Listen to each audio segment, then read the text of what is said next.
So in this next video, I want to talk about identity and how our identity shifts when we become a parent, and the loss as well as the gain that comes with that.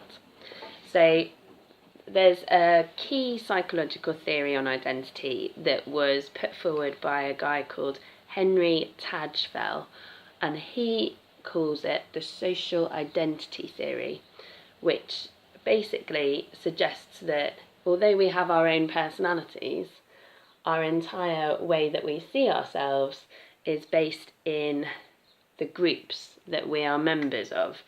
So how we get our sense of purpose, validation, how we feel valued is based on the groups that we're part of.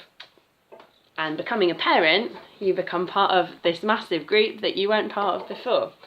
And the whole process of social identity and identity theory, there are advantages and disadvantages with it. So he said that it was all automatic. So we have these automatic cognitive processes of categorizing people. So the first stage of social identity theory is you categorize people. Are you a mum? Are you married? Do you work? Do you not work? Are you a part-time mother? Are you a stay-at-home dad? Are you single? Are you divorced? All of these things box people, categorize them. And from doing that, we then place assumptions on people as to how they'll behave. So we are automatically trying to work people out, and it happens automatically. There's a really good book called Blink by Malcolm Gladwell, which talks about this, because what happens as part of that categorizing is that you then automatically connect with those that are similar to you. Oh, you've got boys. Oh, you're on maternity leave. Oh, you're working 3 days a week. Oh, you live in Kent. Oh, you've moved down from London. All of these things, you're trying to find similarities and commonalities with people. So you start beginning to form in groups and out groups. And what Tajfel argued was that we exaggerated the differences between groups. So we tended to then start going, oh, well, they don't really get us. They don't understand. We're basically better than them. And you exaggerate the similarities between a group. Oh, parents, we're in it together. And you try and strengthen those bonds between you. And the argument of that is that because it's so inherently linked to how we view ourselves, if your group is the strongest, your group is the best, your group has the most importance, then that reflects on how you feel about yourself as well. So you see it in religions. Christianity is the right way forward, it's the best religion, it's the most important. That validates Christians, that validates how they see themselves and their faith. Same with parents. Single people just don't get it. This is really hard. We're doing something that's really important. By doing that, you're you're validating yourself, and you're making yourself feel important, and you're saying they don't really understand. So all of this happens really automatically. It's not purposeful.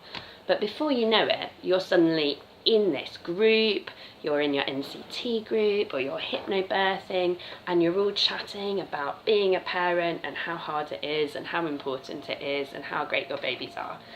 And that can actually isolate you as well, because it happens so quickly, and before you know it, you're in this group of people and you've lost a group of people that you were friends with and who you were part of a group with.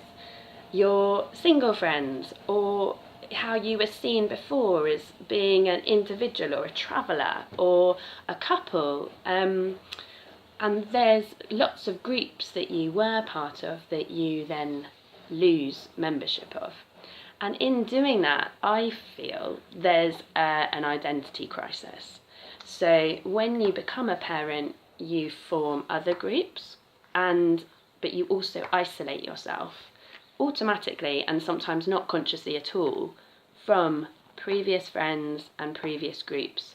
And suddenly you get to a point where you think, who am I? I've totally lost who I was before having children. And that's because this process is automatic. and we don't realise it's happening. So I guess what I wanted to reflect on with identity is that just because this stuff happens automatically, it doesn't mean that we can't mindfully and consciously take a step back from it. Because the reality is that there are no groups, and people, yes, we categorise people, but very often that's a flawed categorisation. It's very basic and crude, and it's not helpful. So we need to go beyond. I mean, some of my friends without children are the most helpful and amazing support to me. And if I was without them, I would feel so much more isolated and emotionally vulnerable.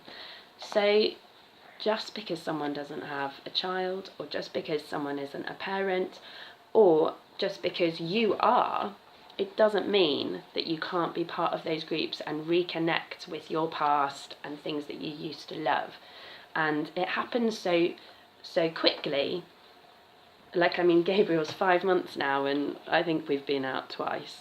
So it is really difficult, and sometimes it is easier to try and plan things around their naps or just see another parent because they can understand and their times are the same.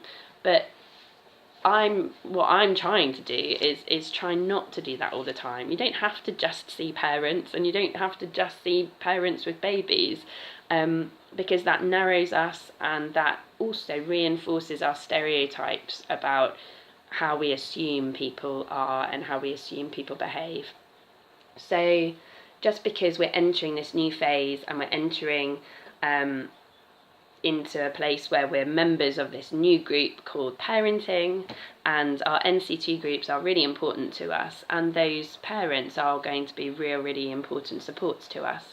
But don't lose the connections that you have had, and don't feel like the people in your past might not understand it, because they will really help you retain that sense of who you are, so you don't feel lost in this sort of quagmire of being a parent and the exhaustion that goes with it.